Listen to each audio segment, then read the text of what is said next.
Is this thing working? This is Dino Dustin, here as one of your guides through the Jurassic Quest drive-through safari. Before we can go in, we should go over a few rules. Please keep your hands, feet, heads, children, and other appendages inside your vehicles at all times. We know there's a lot of incredible sights to take in, but please be very careful to pay full attention to the driving path, as well as the distance to the cars ahead of them.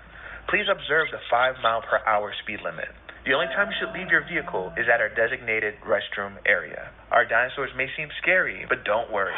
We have a perfect track record of 0 dinosaur-related attacks this week so far. Well, I think you guys are ready for your Jurassic Quest.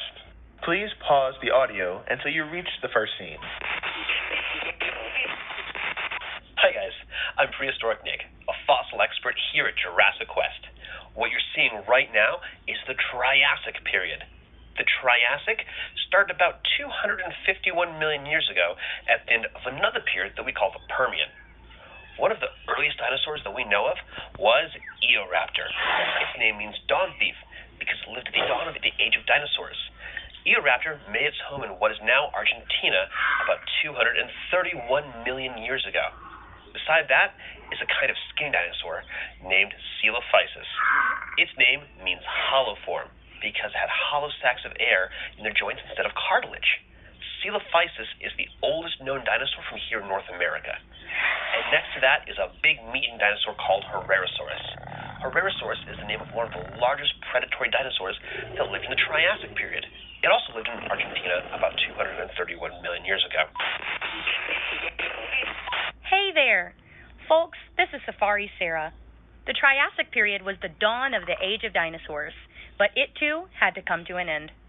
Just a little over 200 million years ago, the Earth encountered another mass extinction. Believed to be caused by an increased period of volcanic activity, it caused the extinction of roughly 70% of life on Earth. This wiped out a lot of bigger animals at the time. Without big competitors, dinosaurs thrived, and in the Jurassic period, they quickly became the gargantuan creatures we think of when we hear the word dinosaur. Captain Caleb here. I hope your auto insurance covers water damage, because in order to get into the Jurassic period, we're diving deep into the Jurassic Ocean. The big shell you see is an ammonite.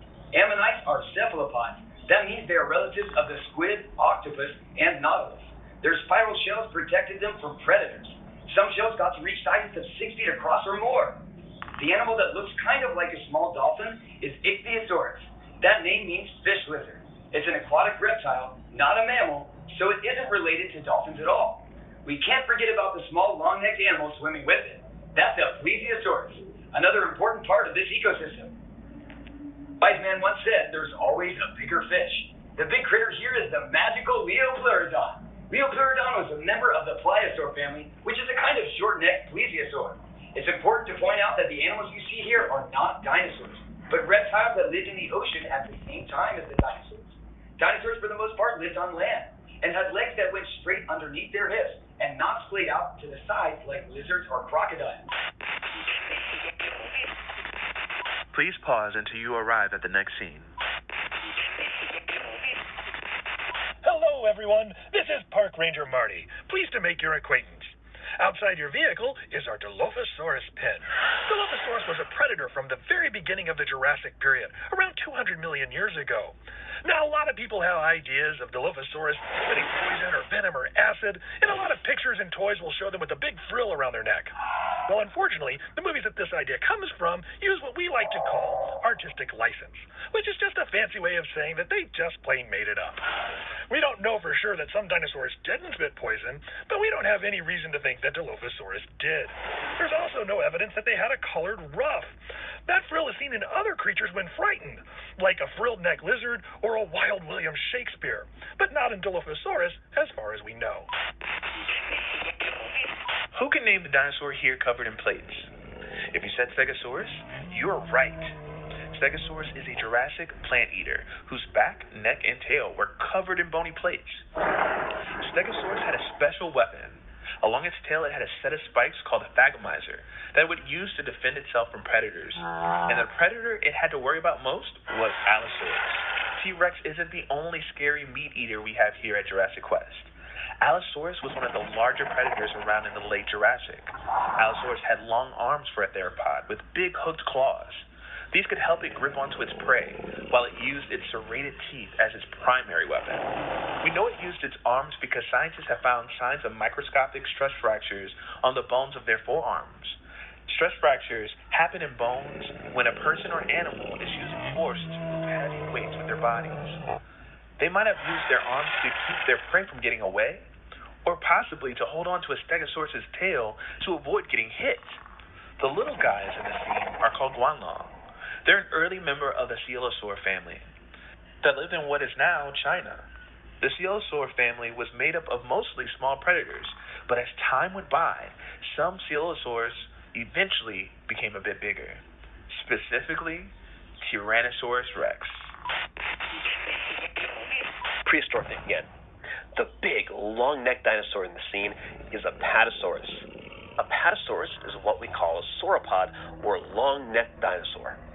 Sauropods were the biggest animals to ever walk on Earth. In order to get that big, sauropods had to eat all the time.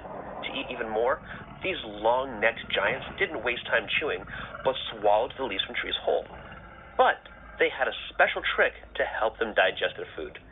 Sauropods would sometimes crane their long necks down to the ground and swallow small stones. Those rocks would help them grind up their food once it was inside. Apatosaurus has a funny history. Shortly after it was named in the 1800s, someone found the skeleton of another long-necked dinosaur, which they named Brontosaurus. A few years later, they decided that Brontosaurus and Apatosaurus were so similar that they're pretty much the same dinosaur. And since Apatosaurus was named first, that name was made official. However, Brontosaurus became a much more popular name. That's how it stayed until 2015, when researchers determined that there were actually enough differences between the two dinosaurs that they could be considered two different genuses again. So after over 100 years, Brontosaurus is a real type of dinosaur again. That's great news for Brontosaurus, and maybe one day will be good news for Pluto. Please pause until you arrive at the next scene. Safari Sarah here again. After the end of the Jurassic, we find ourselves in the early Cretaceous period. The Cretaceous was the longest of the three periods of the Mesozoic.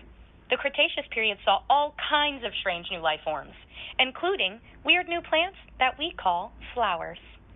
We're starting off in what is now England during the early Cretaceous, roughly 120 million years ago.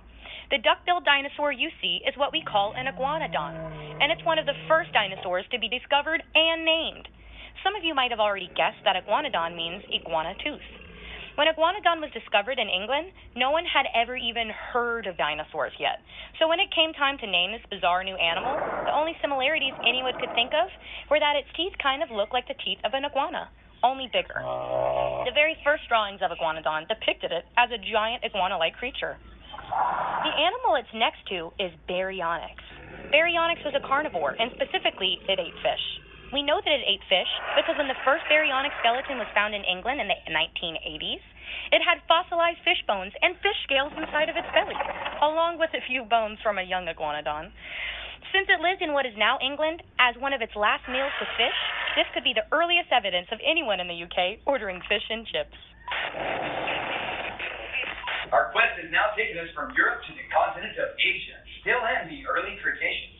The big dino you see in this scene is Eutyrannus, the feathered tiger. Eutyrannus is part of the Tyrannosauridae family. That means it's a relative of the T-Rex. Eutyrannus lives in the Liaoning province of China. What makes Eutyrannus special is that it is the largest dinosaur that we know of with feathers. We know that Eutyrannus had feathers because of where and when it lived. About 120 million years ago, a volcanic eruption blanketed much of the Liaoning province with hot ash, like what happened at Pompeii thousands of years ago. While that was devastating to the animals at that time, it's great for paleontologists because it preserved soft tissue, in some cases including feathers. Ankylosaurus, also known as fused lizard. Ankylosaurus was armored from head to toe with bits of bone on their skin called osteoderms. They are known for having a bony club tail, which was used to swing back and forth as a weapon to deter predators. Scientists have even found a T-Rex fossil with a broken leg that was shattered at about the same height as an Ankylosaurus tail club. This suggests that Ankylosaurus could fight off T-Rexes and possibly even win. The animal here is a Pachycephalosaurus, meaning thick-headed lizard, named after its thick domed skull. It is often depicted as being used to headbutt each other for dominance, but some scientists think it is more likely used for display, and that the large dome didn't grow until much later in life, which has implications for the next dinosaur in the scene, Dracorex hogwartsia. And if that sounds like something from a Harry Potter book, that's because it is from a Harry Potter book. The name actually means Dragon King of Hogwarts, because the skull looked a lot like the skull of a dragon.